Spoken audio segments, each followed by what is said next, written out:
I felt like I was gonna throw up and shit myself at the same time.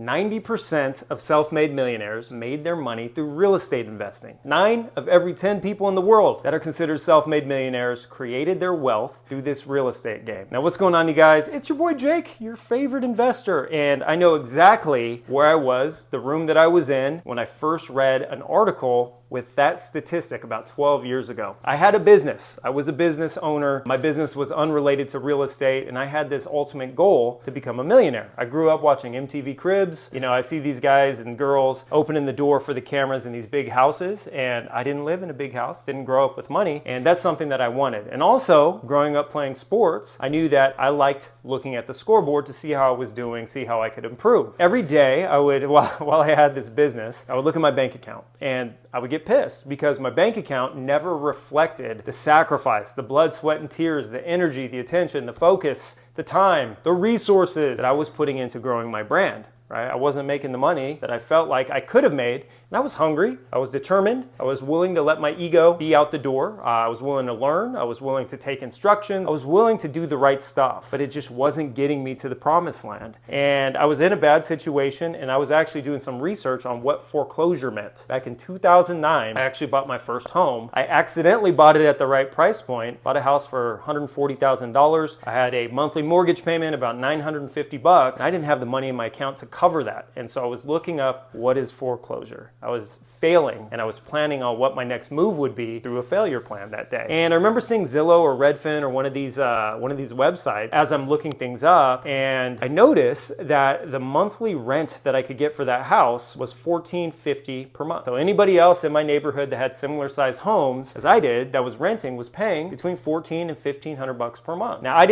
had like $700 in my bank account. My mortgage was $950, and so I thought I was going to lose the house. I thought the bank was going to repo the house. I wanted to see how much time I would have. But once I saw that, it's like a Zestimate or something like that. I saw that I could actually rent it out and make $500 a month, letting someone else live in that house. It changed the way I looked at things. And so I started looking at it more, trying to see if this was true, seeing how rentals work. And you know, that's how people were making money in the real estate game. Now, my problem was I didn't have any money to buy houses. I didn't have money to pay rent or my mortgage. I didn't have money to pay my bills. I had to figure out what my $700 was going toward. And that's when I started reading articles about what the process was, and that's when I started seeing that stat. 90% of self-made millionaires made their money through real estate. And so the reason that things changed for me when I read that article is because I was willing to hustle and willing to do the hard work, willing to do the smart work, willing to learn, willing to be persistent, all these Tony Robbins words. Although I was willing to do that, I was putting all these skill sets and this drive and ambition that I had, putting it into a not very good opportunity. And in reading that, the numbers don't lie. Other people that were doing what I wanted to do, which was become millionaires, they did it through a completely different avenue. And so that's when I started looking at real estate. I ended up going to a seminar. I had to borrow money from my girlfriend, put it on her credit card, learn from one of the dudes on HGTV, and I remember learning from the ground up. And I didn't learn a ton. Probably learned more on this channel than I learned at that seminar. But it was enough to give me a foundation, enough to help me understand that real estate's predictable, and if I could figure out what a house can resell for and put an offer in much less and get that offer accepted and have low renovation costs, you know, I could make money on a house. And it also taught me that there was an existence of private lenders, OPM, other people's money out there in the marketplace, looking for people like me to lend their money to that had good properties under contract that showed that there was a very high projected profit. And so I learned that. I learned about the numbers and trends. I learned about the existence of other people's money. And I also saw a lot of people speaking from stage that had done it. And they came from places similar to where I came from. They came from places where there was poverty around. They came from places where there was drugs around. And I had a good family, but we just didn't have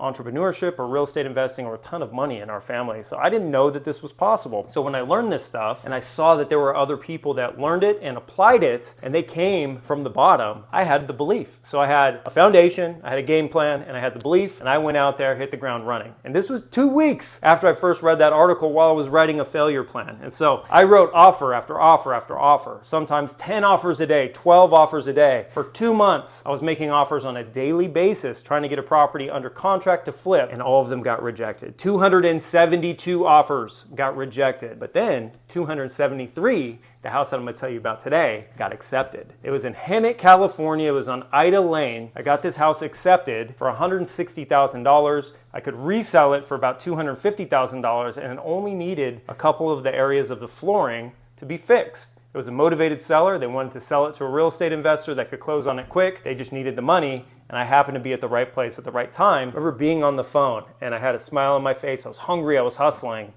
and then I went pale. I said, "Oh, we got it accepted." And I hung up. And I remember in my mind, every thought, good thought, bad thought, having every emotion that I could ever imagine. I was excited. I said, finally, this is what I've been working for 2.5 months. I was nervous. I was questioning myself. I said, what are you thinking trying to do this? You don't have any money. How are you going to fund this? It's all a scam. You can't do this. I was every single emotion, every single thought, all the way across the spectrum was going through my body. I remember that I learned from the stress that I had with my business and my tendency to overthink and overanalyze things at the time. I had some emotional health issues where I would get anxious or depressed in certain situations, and I felt that trigger coming on. And I had learned if I moved my body, it would help me get through things and start thinking more clearly. So I remember I had a BlackBerry phone at the time, 2011. Had a BlackBerry phone, put my headset on, put my phone in my pocket, started blasting gangster rap, put on some Dr. Dre, and I'm running down the street, okay? Because when I moved my body, it would help get the negative thoughts out. And when I started, I felt like I was gonna throw up and shit myself at the same time. I was so nervous. In my mind, I was questioning my existence. I was questioning whether I was tempted, no joke, I was tempted based on the situation that I've been working toward getting to for 2.5 months. I was thinking about moving, just leaving my house, leaving the state, leaving the country, going away, starting a new identity somewhere else, because I just didn't think that I had what it took, or a voice was telling me that. And so I'm running down the road on Rancho California Road, Temecula, California. I remember it all. Okay, the first flip, you remember everything. I'm listening to Chronic 2001, of course. I'm running, and there came a point with every step, I'm like, what are you thinking? Why are you doubting yourself? You've been putting everything to this. You've borrowed money from your girlfriend's credit card. What are you running from? You can do this. You have what it takes. Like, your whole life has changed over these last few months. I'm running, and every single step after a certain point, I started talking myself back into it. And then finally, about a mile into this run, and I'm not really very fast running a mile, it might have been like 10 minutes, but a mile into this run, I remember stopping, saying, what are you doing? And I'm sitting there, it's a relatively busy road, there's traffic going by, cars are honking, you hear engines going by, and I stopped the Chronic 2001. I called my real estate agent on that cell phone. I'm winded and there's all sorts of stuff going on in the background. I said, hey man, sorry about that. Hey, that's great news. Yeah, let's talk about it tomorrow. Let's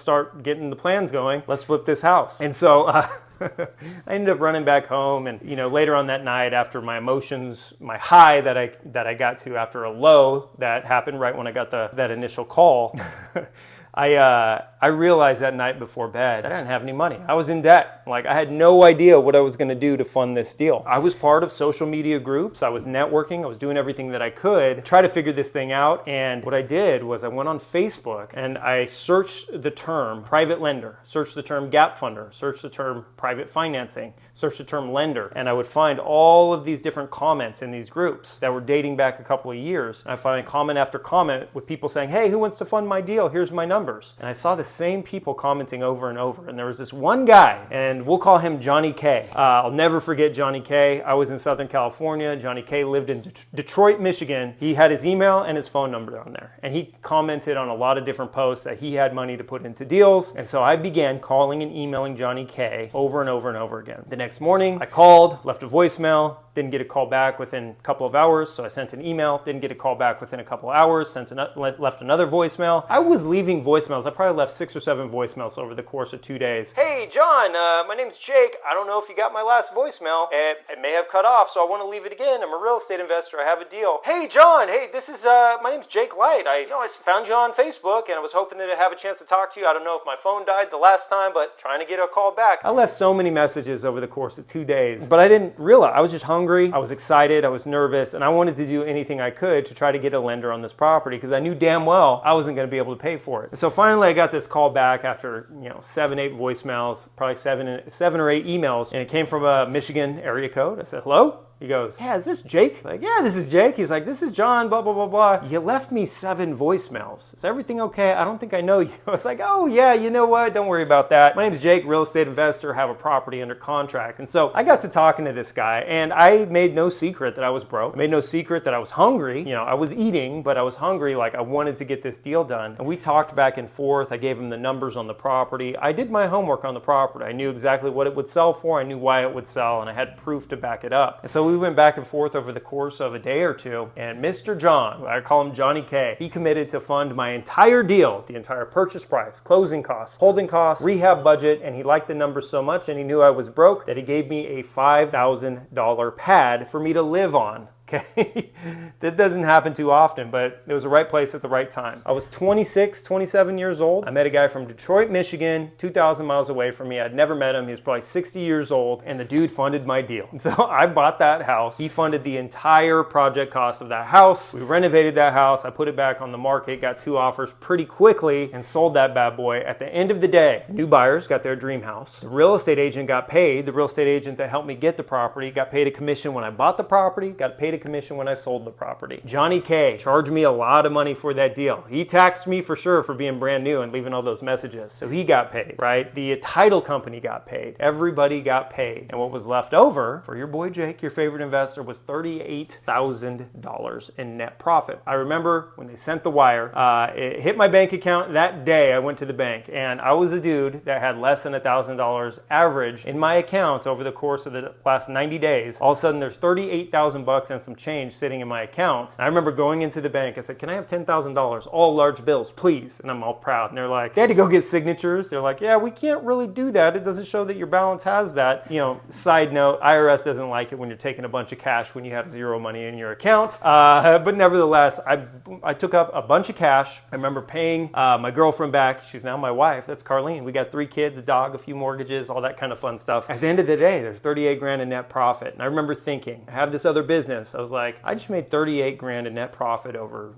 3 months on my first flip. I didn't spend a ton of time on it. I definitely stressed out a lot on it. But with this other business I had, I was spending, before I got into real estate, I was spending all my time, and I didn't make 38 grand in my first year. So I said, you know what? I'm gonna do this real estate thing a little bit more often. I actually fired all my clients. I kept a couple of them that I was working with, that I had commitments with, and I went off. I went into real estate full time. The first year made about 125 grand. The second year I doubled that. The third year I quadrupled what I had made the previous year, and I went off. All because I had this fork in the road when I finally got my first offer accepted. One way was move forward with the deal. The other way was flee the country and don't tell anybody where I went, change my identity, and I was done. And I'm so happy I went for that run on Rancho California Road that day. I'm so happy I faced my fears and did it anyway. And again, I felt very uncomfortable when faced with this decision, but I chose to go toward my goals and pursue my goals.